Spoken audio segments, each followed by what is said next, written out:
a leitura hoje do texto de Tiago, capítulo de número 4. E a pregação será dentro do versículo de número 13 ao 17. Nós vamos passear por alguns versículos também do capítulo 4, será contextual e expositiva, mas, embora seja exposto do versículo 13 ao 17, nós vamos ler todo o capítulo de número 4. Então, antes da leitura do texto, eu gostaria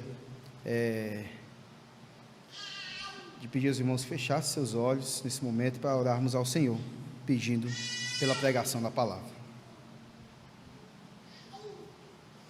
Ó Deus, ó Senhor, estamos na tua dependência nesse momento. Apesar do pregador ter observado o texto, visto de perto, pensado, orado, para que o Senhor possa estar dirigindo, é tu, ó Deus, que ilumina nossas mentes através do teu Espírito. E eu te peço, ó Pai, que tu o faça. Quanto a mim, que irei pregar, não posso nada. Trago as informações, leitura, aplicação, mas é tu, ó Pai, que nos convence de tudo, que conserta, que vai polir as palavras e vai rasgar o nosso coração. Sê conosco, ó Pai, que possamos sair daqui, ó Pai, revigorados espiritualmente, através da tua palavra, tua pregação, em nome de Jesus. Amém. Capítulo de número 4 de Tiago. Livro de Tiago bastante conhecido, muitos pregadores já pregaram várias vezes, alguns em todos os capítulos expositivamente, mas hoje nós vamos nesse trecho do capítulo 4, observar a palavra de Deus aqui. Então os irmãos acompanhem suas Bíblias aí, a leitura do capítulo 4. Vamos lá. De onde procedem as guerras e contendas que há entre vós? De onde, senão dos prazeres que militam na vossa carne? Cobiçais e nada tendes, matais e invejais e nada podeis obter. Viveis a lutar e a fazer guerras, nada tendes, porque não pedis. Pedis e não recebeis, porque pedis mal, para esbanjardes em vossos prazeres. Infiéis, não compreendeis que a amizade do mundo é inimiga de Deus? Aquele, pois, que quiser ser amigo do mundo, constitui-se inimigo de Deus. Ou supondes que em vão afirma a Escritura: é com ciúmes que por nós anseia o Espírito que ele fez habitar em nós? Antes, ele dá maior graça, pelo que diz: Deus resiste aos soberbos, mas dá graça aos humildes. Sujeitai-vos, portanto, a Deus, mas resisti ao diabo, e ele fugirá de vós. Chegai-vos a Deus, e ele se chegará a vós outros.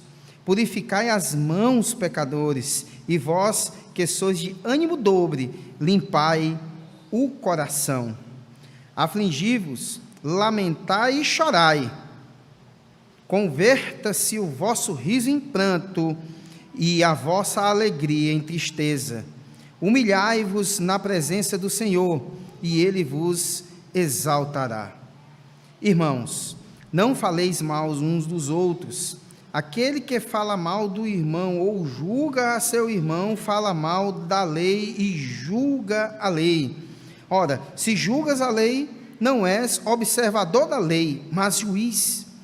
Um só é legislador e juiz, aquele que pode salvar e fazer perecer. Tu, porém, quem és que julgas o próximo? Agora, muita atenção. Atendei agora, vós que dizeis: hoje ou amanhã iremos para a cidade tal, e lá passaremos um ano, e negociaremos, e teremos lucros. Vós não sabeis o que sucederá amanhã. Que que é a vossa vida. Sois apenas como neblina que aparece por instante e logo se dissipa. Em vez disso, devieis dizer: se o Senhor quiser, não só viveremos, como também faremos isto ou aquilo. Agora, entretanto, vós vos jactais das vossas arrogantes pretensões.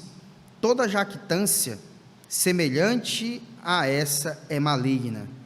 Portanto, aquele que sabe que deve fazer o bem e não faz, nisto está pecando. Meus irmãos, Tiago começou aqui o capítulo 4 falando sobre uma guerra contra o próximo, contra nós mesmos e contra Deus. Ele disse que as guerras entre as pessoas são um desdobramento das tensões que temos dentro de nós mesmos. Ele disse que nessa luta contra Deus, enfrentamos a sedução do mundo. Versículo de número 4, se você observar, diz: infiéis, não compreendeis que a amizade do mundo é inimiga de Deus? Outra coisa também é as paixões da carne. Versículo 5 e 6, que vai dizer: ou supondes que em vão afirma a Escritura, é com ciúmes que por nós anseia o Espírito que Ele fez habitar em nós? Antes, Ele dá maior graça, pelo que diz: Deus resiste aos soberbos, mas dá graça aos humildes. E ele fala também das ciladas do diabo, no versículo número 7. Sujeitai-vos, portanto, a Deus, mas resisti ao diabo, e ele fugirá de vós. Lá nos versos de número 11 e 12, Tiago mostra o risco de declararmos guerra contra os irmãos, usando a língua para falar mal uns dos outros. Nós temos: irmãos, não faleis mal uns dos outros. Aquele que fala mal do irmão, ou julga o seu irmão, fala mal da lei e julga a lei. Ora, se julgas a lei, não és observador da lei, mas juiz. E o texto, no versículo de número 12, diz que só um é legislador e juiz, que pode fazer salvar ou perecer. Tiago corrige esse grave pecado, mostrando algumas coisas. A primeira é como devemos considerar uns aos outros como irmãos e como próximo. A outra coisa é que somos irmãos, membros da mesma família. Outra coisa também é como devemos considerar Deus, considerar a lei de Deus.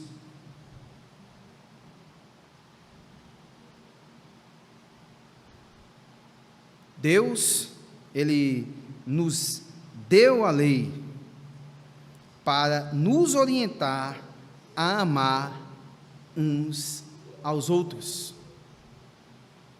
e não falar mal uns dos outros. Tiago agora, nos versos de número 13 a 17, vai falar sobre o risco da presunção.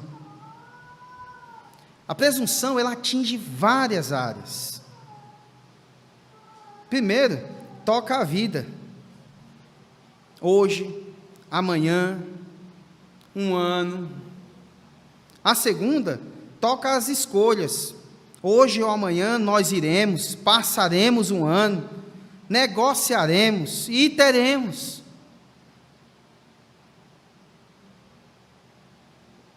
A outra toca a habilidade. Negociaremos e teremos lucros. Obviamente, Tiago não está combatendo a questão do planejamento, mas combatendo o planejamento sem levar Deus em conta. Tiago não está indo contra a pessoa que faz um planejamento tal, mas é sem colocar Deus à frente, sem colocar Deus nos negócios, sem colocar Deus nos passos que daremos em nossa vida. É claro que a nossa vida é feita de escolhas, precisamos ter alvos, planos, sonhos, mas não a presunção. Como é que nós podemos nos proteger dessa presunção? Primeira coisa é tendo consciência da nossa ignorância. O texto diz: vós não sabeis o que sucederá amanhã, no verso 14. A outra coisa é tendo consciência da nossa fragilidade. Continua olhando para o texto diz: que é a vossa vida? Sois apenas como neblina que aparece por um instante e logo se dissipa. Também no verso 14 nós temos essa declaração. Terceira coisa, tendo consciência da nossa dependência total de Deus. Quando no versículo 15 nós temos: em vez disso, devereis dizer: se o Senhor quiser, não só viveremos, como também faremos isto ou aquilo. Quais são os perigos dessa presunção? Isso envolve tomar em nossas próprias mãos o nosso destino. Versículo 16, ele diz: agora, entretanto, vos jactais das vossas arrogantes pretensões. Toda jactância semelhante a essa é maligna. Isso envolve uma declarada desobediência ao conhecido propósito de Deus. Que aí nós nos lemos no 17: portanto, aquele que sabe que deve fazer o bem e não faz isso, está pecando. Então, nós vamos ver 3 pontos centrais aqui, desses 5 versículos aqui do 13 ao 17. A primeira coisa é ignorando a vontade de Deus. É a primeira coisa, o primeiro ponto.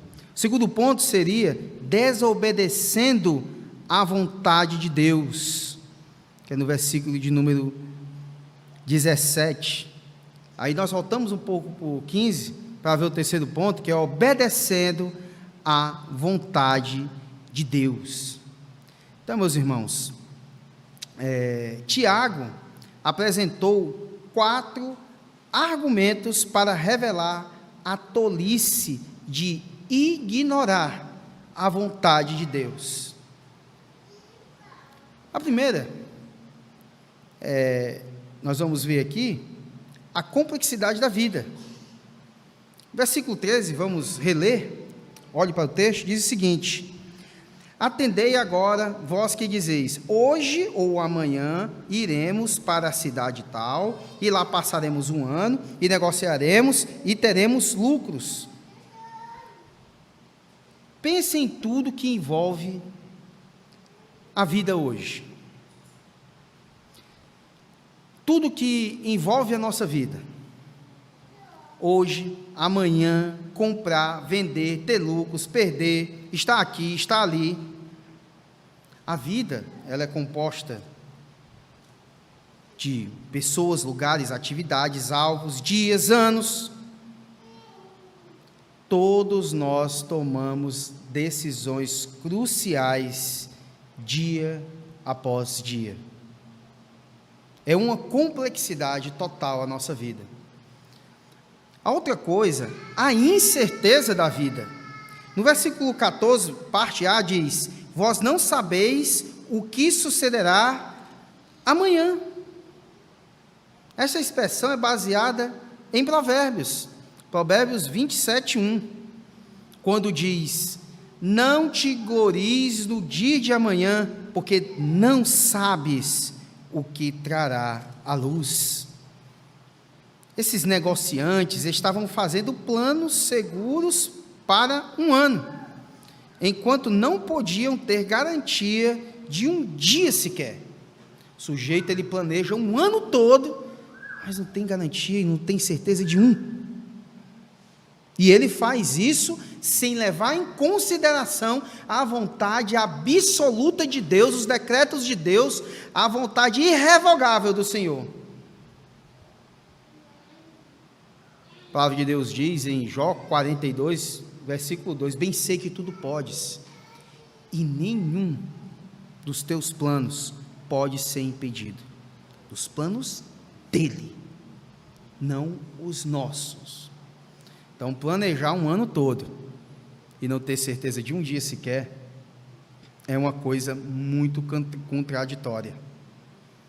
Eles dizem: nós iremos, nós permaneceremos, nós compraremos e teremos lucro. Um ano e não tem certeza de um dia sequer. Essa postura é a mesma que Jesus reprovou na parábola do rico insensato em Lucas. Aí em Lucas 12, do versículo 16 ao 21. Se quiser marcar aí, depois lê em casa. Aquele que pense que pode administrar o seu futuro é tolo. A vida não é incerta para Deus, mas ela é incerta para nós. Nós tomamos, por exemplo, os últimos dias, ou os últimos anos, já que nós estamos já no 2º ano de pandemia, algumas pessoas não imaginariam que iriam partir. Sendo crente, a morte é lucro. Sendo convertido, sendo eleito, a morte é lucro. Mas aqueles que não eram, e os planos que fizeram, e caiu tudo por terra. Ou mesmo crente, fazendo planos apenas aqui, para essa vida terrena, e não pensando no verdadeiro futuro do crente, que é na glória com o Senhor. Outra coisa dessas 4 é a brevidade da vida. Inclusive, na pregação, hoje pela manhã, do Alex, teve um momento que foi mesmo assim, sabe? Parecia ser aquela espada de esgrima assim, que atravessa fácil. Foi na hora que ele falou na pregação: será que se nós fôssemos hoje, alguém comentaria ou falaria das obras, as obras verdadeiras, ou de alguma coisa nossa aqui, que temos feito? Isso pegou pesado no meu coração naquele momento, muito pesado. Então, é uma brevidade essa vida. O 14b, a parte B, depois de vós não sabeis o que será amanhã, continuando no texto, diz: que é a vossa vida? Sois apenas como neblina que aparece por um instante e logo se dissipa. Certa vez, o pastor John MacArthur, ele falou que a nossa vida, frente à eternidade, é semelhante à fumaça que sai da xícara de café quente, que aparece e desaparece, aparece e desaparece. É uma brevidade muito grande a nossa vida. Tiago compara a duração da vida com a neblina, meus irmãos. A gente, hoje em dia todos nós, temos o álcool gel, ou eu prefiro o álcool, o líquido mesmo, eu confio mais. Eu pego aqui, tem um vidrinho no carro, que era um vidrinho de perfume, o cheirinho aparece e desaparece. É rápido. Assim é a nossa vida, assim é o nosso tempo aqui na terra. Aproveite para viver para a glória de Deus. Aproveite. O livro de Jó ele revela de forma clara a brevidade. Quando ele diz, no versículo 6 do capítulo 7, né? Os meus dias são mais velozes do que a lançadeira do tecelão. Vamos pensar na máquina de costura, né? Para a gente que é mais simples de entender. Mesmo aquela que a pessoa coloca o pezinho assim, né? Que fica aquela coisa toda. É muito rápido. Os nossos dias são muito velozes. Outra coisa, os nossos dias sobre a terra são como a sombra, também em Jó, capítulo 8, versículo 9. Aliás, Jó tem muito dessas coisas, viu? Outra coisa é que os meus dias foram mais velozes do que um corredor. O 9:25 de Jó também declara isso. Então, nós temos todas essas questões. E o meu preferido, que é o Jó 42, 1 e 2, que diz que o homem nascido de mulher vive breve tempo, cheio de inquietação, nasce como uma flor e murcha, foge como uma sombra e não permanece. E ainda tem uma coisa, se você for ver no 5 desse mesmo capítulo 14, ele vai dizer: esses os seus dias, seus meses e dias estão contados, e não passará nenhum além deles. A brevidade da nossa vida. É certo que a nossa vida é breve, não podemos desperdiçá-la nem viver na contramão da vontade de Deus, da vontade normativa dele, e contra a lei de Deus, e contra aquilo que é o seu conselho, e nós devemos viver de acordo com sua vontade, e vivendo, amando a vontade do Senhor Jesus, os mandamentos do Senhor Jesus. Aí sim, Ele nos ama, nós o amamos, nós o queremos. A quarta coisa que nós vamos ver é a fragilidade da vida. Olha o versículo 16: agora, entretanto, vos jactais das vossas arrogantes pretensões. Toda jactância semelhante a essa é maligna. A presunção do homem apenas tenta esconder a sua fragilidade. O homem não pode controlar os eventos do futuro, nem tem sabedoria para ver o futuro, nem pode para controlar o futuro. Portanto, a presunção é pecado, é fazer a si mesmo Deus. Então vamos entender aqui. O sujeito diz que fará, acontecerá, passará um ano, vários acontecimentos são controlados por ele está se fazendo Deus. Devemos levar em consideração a Deus tudo. Aquela velha praticazinha que sempre os nossos pais, os nossos avós dizem: se Deus quiser. O que é interessante é que um ímpio que não conhece a Escritura, que não tem um espírito, que não vive na congregação do justo, não é do corpo de Cristo, e ele tem essa mania de dizer: se Deus quiser, eu estarei lá. E muitas vezes cristãos têm mania de planejar, não colocando Deus em toda essa causa. Então, nós vimos aqui essas 4 questões em relação à vontade de Deus, essas coisas, essa complexidade da vida, a incerteza da vida, a brevidade da vida e a fragilidade da vida. Mas, em si, pensando no terceiro ponto central, que é baseado no versículo de número 17, que é desobedecendo à vontade de Deus. O versículo 17 diz: portanto, aquele que sabe que deve fazer o bem e não faz, nisso está pecando. Conhecimento implica responsabilidade. Até uma frasezinha que é muito usada, em um filme de super-herói, que é o Homem-Aranha, né? Tem uma parte lá que o tio dele, né, diz para ele: com grandes poderes vem grandes responsabilidades. As pessoas conhecem a vontade de Deus, mas deliberadamente desobedecem.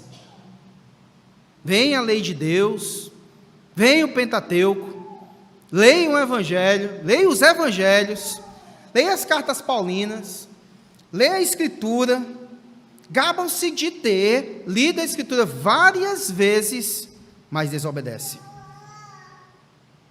Nosso pecado se torna mais grave, mais hipócrita e mais danoso do que o pecado de um incrédulo ou ateu. Mais danoso do que um ateu, que desconsidera totalmente a Escritura, considera ela conta da carochinha, dizem absurdos.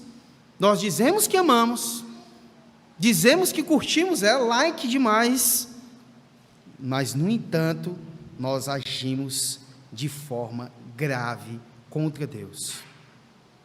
Mais grave porque pecamos contra o maior conhecimento. Quanto maior conhecimento, o melhor conhecimento, que é o conhecimento bíblico. Mais hipócritas, porque declaramos que cremos, mas desobedecemos. Mais danoso, porque os nossos pecados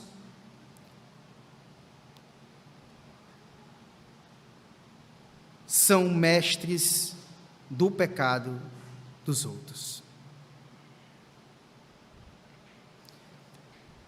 2 Pedro 2,21 declara o seguinte: pois melhor lhe fora nunca terem conhecido o caminho da justiça do que, após conhecê-lo, volverem para trás, apartando-se do santo mandamento que lhes fora dado. Melhor vos fora nunca terem conhecido, do que conhecer e viver como um ateu, e viver como se não conhecesse a Deus.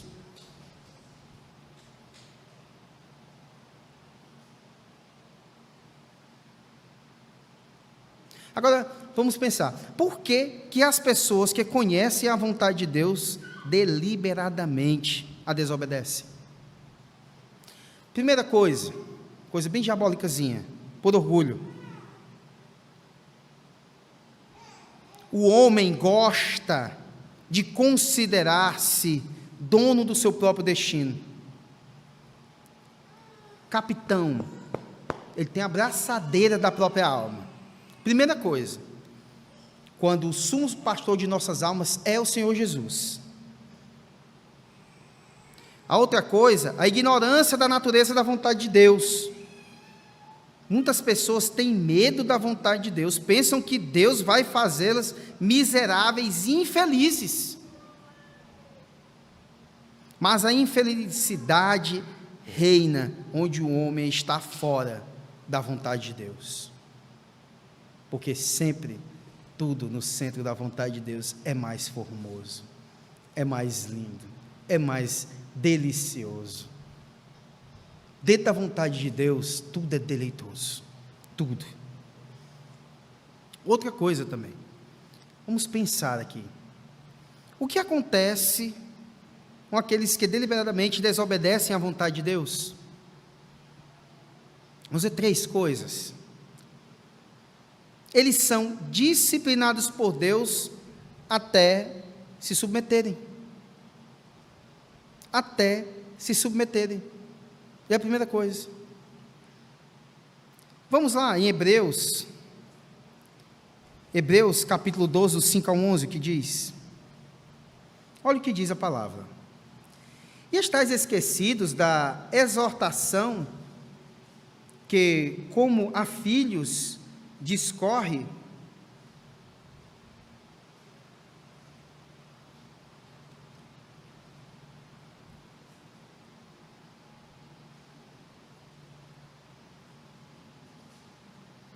convosco?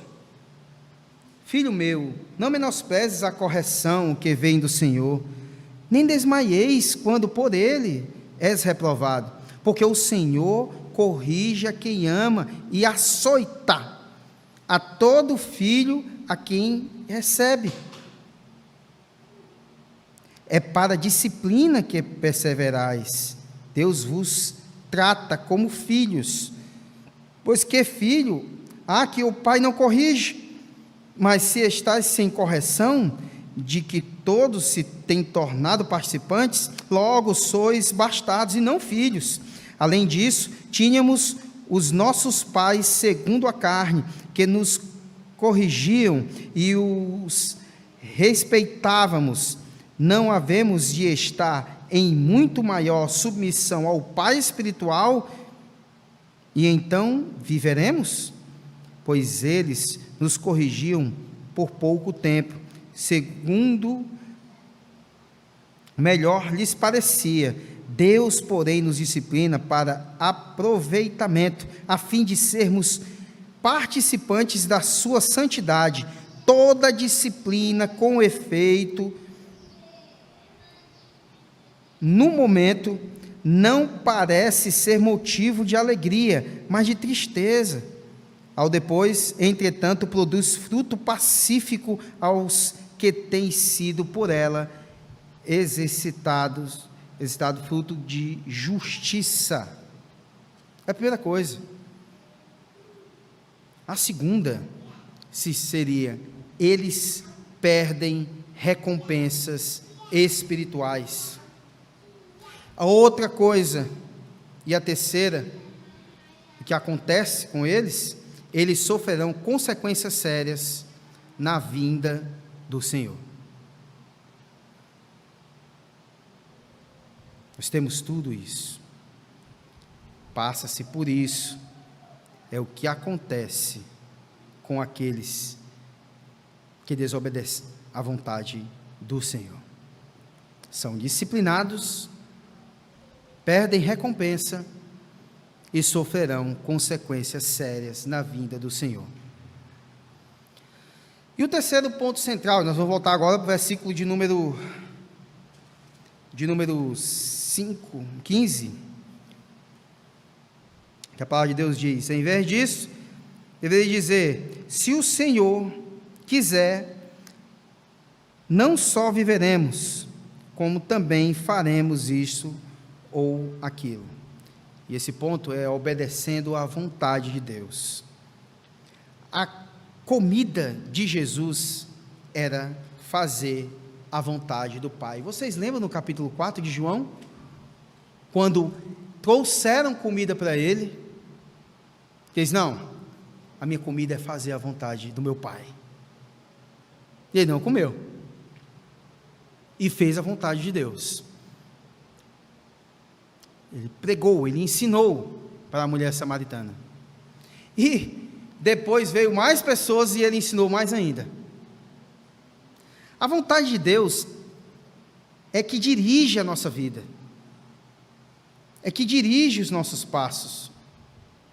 Então nós vamos ver uma coisa aqui.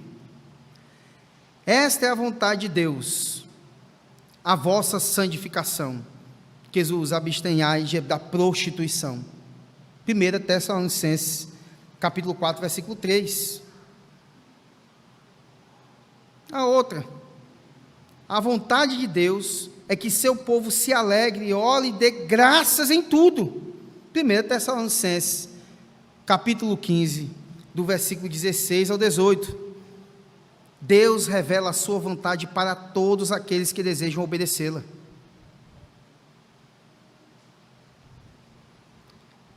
João, capítulo 7, versículo 17, declara o seguinte: se alguém quiser fazer a vontade dele, conhecerá a respeito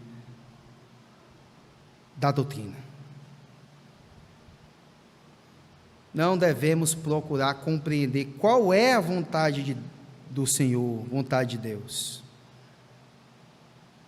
Nós devemos procurar qual é a vontade de Deus, e ela encontra-se na palavra. Qual a vontade do Senhor para a nossa vida? Não tem aqui aquela coisa, parece um mantra, que existe nas igrejas psicodélicas nos dias de hoje. Ai, para o presbítero Valdemir, ele tem um fim assim. Para o Cavalcante tem outra assim. Para o Beto tem a Jaqueline, a irmã Célia, a Natália, a Nath, né? Eu digo duas uma vez. A vontade do Senhor é uma só para o seu povo, que ame os seus mandamentos, que ame o seu dia, que ame a sua palavra, que viva na sua palavra. Não devemos esperar essa coisa especial. Não temos essa teologia romariana aqui não. Romário, jogador de futebol, e arrogante do jeito que ele é, ele chega e diz: adeus peixe, chegou e disse, olhou lá de cima e disse: esse é o cara. Não tem esse negócio aqui não. Não tem essa coisa especial aqui desse jeito não, meu irmão. Todos temos a palavra de Deus, a vontade de Deus está aqui na palavra, ela deve ser obedecida, crida e vivida. Nós devemos experimentar a vontade de Deus. Vamos ver, Romanos aqui, capítulo 12, versículo 2, o que declara a Escritura? Olha o que diz: e não vos conformeis com este século, mas transformai-vos pela renovação da vossa mente, para que experimenteis qual seja a boa, agradável e perfeita vontade de Deus. Quais são as recompensas daqueles que fazem a vontade de Deus? Quais são? A primeira, tem o privilégio de conhecer a vontade de Deus, né? Nós temos esse privilégio. A segunda, regozije-se em profunda comunhão com Cristo. A outra coisa, tem suas orações respondidas. Ele responde a oração. Vamos lá, 1 João 5, o 14 e o 15, afirma, e esta é a confiança que temos para com Ele, que se pedimos alguma coisa segundo a sua vontade, Ele nos ouve. E se sabemos que Ele nos ouve, quanto ao que lhe pedimos, estamos certos de que obtemos os pedidos que lhe temos feito. Se pedimos alguma coisa segundo a sua vontade, Ele nos ouve. Olha, Ele não vai dar ouvidos à sua oração absurda, fora da Escritura.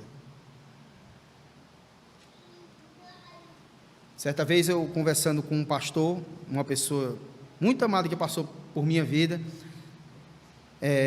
a gente estava conversando sobre isso, em que se pedirmos, Senhor, me dá mais capacidade para compreender Tua palavra, Ele vai lhe dar. Senhor, eu não estou conseguindo perdoar, ore ao Senhor, peça ao Senhor que você possa perdoar o seu irmão, que você vai, que você possa pedir perdão. Senhor, eu quero mais intrepidez, Senhor, eu quero mais sabedoria na palavra, Senhor, eu quero orar mais, Senhor, eu não quero faltar um culto, abre as portas de emprego para que eu não possa faltar culto. Tudo que você pedir, que esteja encaixado com a vontade plena do Senhor, a vontade normativa dEle, o que diz na Escritura que você pedir, Ele certamente lhe dará. Agora, se você chegar e disser, Senhor, nem um videozinho que eu vi um dia desses, vídeos de WhatsApp, né? Eu tenho uma bicicleta, mas eu queria ter um Mustang. Eu moro em casa alugada, Senhor, mas eu tenho que ter uma casa própria. Não é assim. Buscar em primeiro lugar o reino de Deus e a sua justiça, e as demais coisas serão acrescentadas, serão as coisas que são necessárias para você, e que Ele sabe que você suporta ter, que você tem condições de ter, não de condição financeira, mas é o seu coração possa saber ter essas coisas. Outra coisa também é que tem uma garantia de recompensa na volta de Jesus. Mateus 25, 34, veja comigo aí. Mateus 25, 34. A palavra de Deus declara o seguinte, nesse versículo: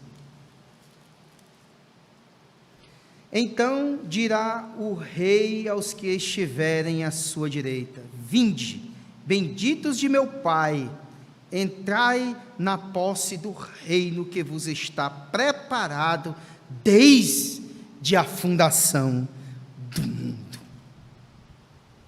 Mais um textozinho prova para que antes da fundação do mundo, você eleito, nós somos eleitos, o povo de Deus eleito, a igreja visível eleita, o corpo de Cristo eleito. Isso é recompensa por obedecer à vontade de Deus que está na palavra. Está naquele lugar que é preparado antes da fundação do mundo. Eu não mereço, você não merece, nós não merecemos. Fomos resgatados, fomos puxados, trazidos de um lamaçal de pecado para o reino do Filho do seu amor. Nós não queríamos a Ele, Ele mudou nossa vontade. Ele nos deu vida, estando nós mortos, e nos trouxe para os braços dEle mesmo, para nos dar essa recompensa. Qual a conclusão que nós temos? Qual é a nossa atitude em relação à vontade de Deus? É ignorá-la? É conhecer ela, mas deliberadamente desobedecer? Ou nós vamos obedecer com alegria? E para nós será deleitosa essa vontade de Deus? Quem obedece à vontade de Deus pode até não ter a vida mais fácil, pode até não ter uma vida tão fácil, mas certamente terá uma vida mais santa e mais feliz e para a eternidade. Que o Senhor nos fortaleça, que o Senhor nos dê condição e nos ensine e nos mastigue mesmo. No texto que nós lemos lá de Hebreus, quando diz que castiga o filho a que ama, tem um castiga lá, a palavra no grego é exatamente essa que eu vou pronunciar, mastigam. Ele vai mastigar. Espero que o Senhor nos mastigue. Se o Senhor não estiver nos triturando, não estiver nos surrando, não estiver nos ensinando, não estiver quebrando a nossa pata, o risco de nós não sermos eleitos é muito grande. Então é melhor que a gente sofra nas mãos do Senhor, sendo ensinado. A pedagogia de Deus é assim para com seus filhos, do que não sofrer nada. Que o Senhor nos ensine, que o Senhor nos abençoe em todas as áreas, em nome de Jesus. Amém. Bem, meus irmãos, vamos ficar de pé mais uma vez.